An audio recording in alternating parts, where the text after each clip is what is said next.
کہتے میں نے سنا تھا کہ نافرمان کی روح بہت مشکل سے نکلتی ہے اور جو نیک لوگ ہوتے ہیں ان کی روح آسانی سے نکلتی ہے. تو میں تو جب گیا یورپ میں تو میں نے بہت سے گوروں کو بڑے آرام سے مرتے ہوئے دیکھا اور بہت سے نیک لوگوں کو بڑی مشکل سے مرتے ہوئے دیکھا. تو یہ کیا ہے؟ تو کہہ رہے مجھے تو اسلام کے بارے میں اشکالات شروع ہو گئے. میں نے کہا آپ نے جن سے یہ تقریر سنی ہے نا کہ نیک لوگ کی روح آرام سے نکلتی ہے، بروں کی مشکل سے نکلتی ہے، انہوں نے آدھی بات بتائی ہے، پوری نہیں بتائی. میں نے کہا یہ تو صحابہ کے دور میں نے کہا اگر آپ حدیثیں پڑھ لیتے ایک آیت سے کبھی تھوڑی مسئلہ حل ہوتا ہے. آپ کسی کی ایک بات لے رہے ہیں، دوسرے موقع پہ جو اس نے تشریح کی ہے وہ آپ نہیں لے رہے. میں نے کہا معاذ اللہ، اگر کسی کی کوئی موت کی کسی کو بہت تکلیف ہو رہی ہے، یہ اس معاذ اللہ اس کے برے ہونے کی علامت ہے، تو یہ تو پھر کفر ہے. احادیث میں آتا ہے کہ آپ صلی اللہ علیہ وسلم کو موت کی تکلیف دوسروں سے زیادہ ہوئی ہے. آپ صلی اللہ علیہ وسلم فرمایا اوعکو کما یوعکو رجلان منکم، مجھے بخار میں اتنی تکلیف ہوتی ہے جتنی تم میں سے 2 آدمیوں کو ہوتی ہے. آپ پر جب بیماری آتی تھی نا، آپ کو تکلیف دوسروں سے زیادہ ہوتی تھی. اور امی عائشہ رضی اللہ تعالی عنہا فرماتی ہیں کہ نبی صلی اللہ علیہ وسلم کا سر مبارک میری گود میں تھا جب آپ کی روح نکلی ہے، اور آپ کی جو میں نے موت کی تکلیف دیکھی ہے، جس شدت میں آپ جس تکلیف میں تھے، اس کے بعد مجھے کسی کی موت کی جو آسانی سے کوئی دنیا سے گیا ہو نا، اس کے مرنے پر مجھے کبھی رشک نہیں آیا. رشک کا کیا مطلب؟ کہ بھئی یہ اتنی آسانی سے چلا گیا تو اس کا مطلب یہ زیادہ اچھا تھا، اور معاذ اللہ آپ صلی اللہ علیہ وسلم کے اعمال کم تھے، تو یہ تو ممکن نہیں ہے نا. کہتے ہیں مجھے کبھی کسی پہ رش نہیں آیا کہ آرام سے مر گیا تو بہت نیک ہوگا. ٹھیک ہے نا، بہت مشکل ہے سمجھانا.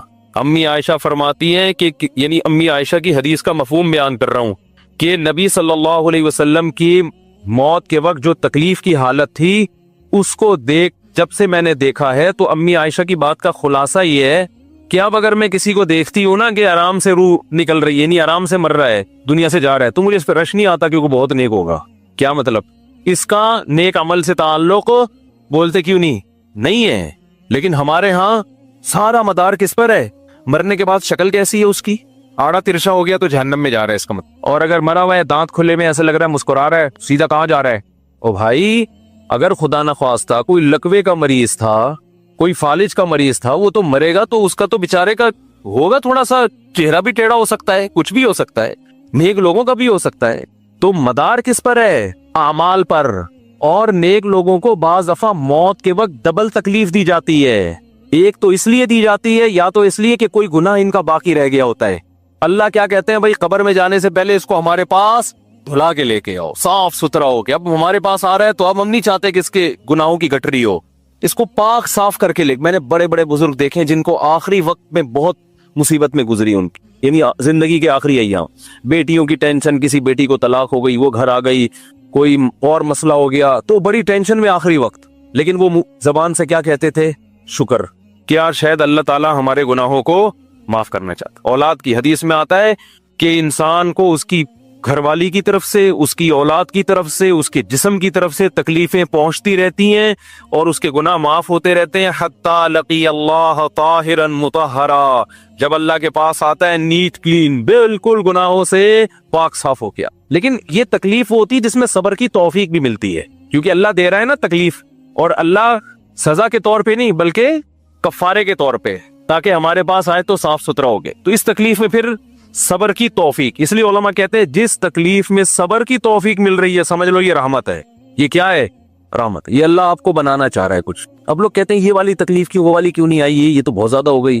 تو بھئی اللہ سے کوئی نہیں لڑ سکتا، وہ جو دے رہا ہے وہ اس پہ صبر کرو. اسی کو کہتے ہیں تقدیر پر رضا. کیا قبر والے سنتے ہیں؟ اگر نہیں سنتے تو ہم یہ دعا کیوں پڑھتے ہیں، السلام علیکم یا اہل القبور؟ وہ تو سنتے ہی نہیں. اختلافی مسئلہ ہے. ہماری رائے یہ کہ نہیں سنتے. قرآن مجید کی آیت ہے انک لا تسمع الموتى ولا تسمع الصم الدعاء، کہ نبی آپ مردوں کو نہیں سنا سکتے. تو اس پہ بہت کچھ لے دے ہوئی ہے، بہت کچھ کہا گیا ہے. تو احادیث میں بعض جگہ سننا بھی ثابت ہے. تو ہماری رائے یہی ہے، ہمارے اکابر میں سے بھی بہت سو کی رائے یہی تھی. حضرت مولانا سرفراز خان صفدر صاحب کا اس پر بہت تفصیلی رسالہ ہے، انہوں نے بھی آخر میں خلاصہ یہی بیان کیا ہے. وہ یہی ہے کہ اصل یہی ہے کہ مردے نہیں سنتے، الا یہ کہ جہاں سننا ثابت ہے تو وہاں ہم قائل ہیں. جیسے کہ حدیث میں آتا ہے کہ جب مردے کو دفن کر کے جاتے ہو تو یسمع قرع نعالہ، وہ لوگوں کی ابھی پاؤں کی چوکھٹ کی جو آہٹ ہے نا، پاؤں کی آہٹ، قدموں کی آہٹ، اس کی آواز سن رہا ہوتا ہے کہ فرشتے آ جاتے ہیں حساب کے لیے. تو وہاں یہ ہے کہ وہ جب آپ دفن کر کے جاتے ہیں تو مردہ بھی سن رہا ہوتا ہے قدموں کی آہٹ.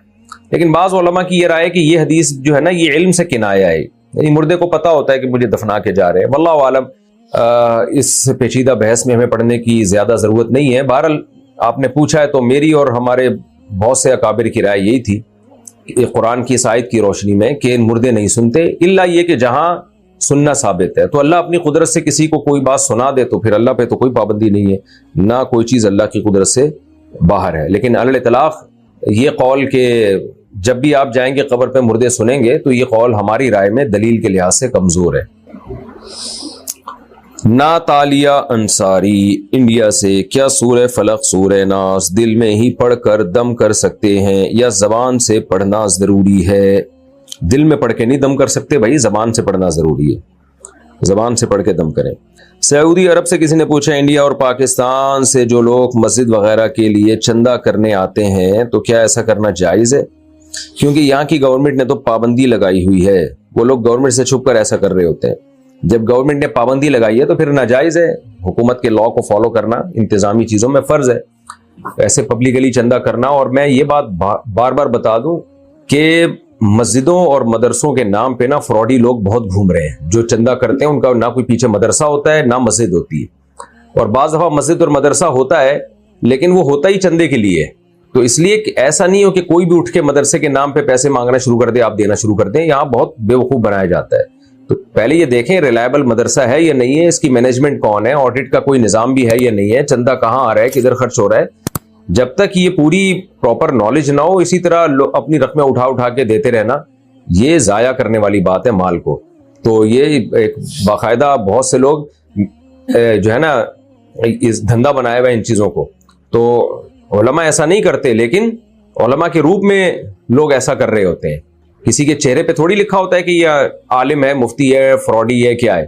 تو لوگ علماء کا گیٹ اپ بنا لیتے ہیں. یہ جتنے روحانی عامل ہیں انہوں نے اپنے نام کے ساتھ مفتی لگانا شروع کر دیا، مفتی فلاں مفتی فلاں. تو پاکستان میں کوئی پابندی تو ہے نہیں، کوئی بھی مفتی کہہ دے. حالانکہ روحانی عامل تو شریف انسان ہو، یہ بڑی مشکل سے، یعنی بہت ہی کوئی ایسا ریئر کیس ہوگا تو ہو گیا ہے گا، ورنہ مفتی کہاں سے ہو گیا وہ. تو اب روحانی عاملوں پہ میں مزید زیادہ نہیں بولتا. تو اس لیے جو ہے نا یہ جو بعض لوگ ایسا کرتے ہیں کہ چار دیواری کھڑی کی اور کچھ یتیم بچے لا کے رکھ دیے اور پھر نوٹ چھاپنے کی مشین بن جاتے ہیں. لوگ ان یتیموں کے چہرے دیکھ دیکھ کے پیسہ دے رہے ہوتے ہیں. وہ جو مدرسے کا محتم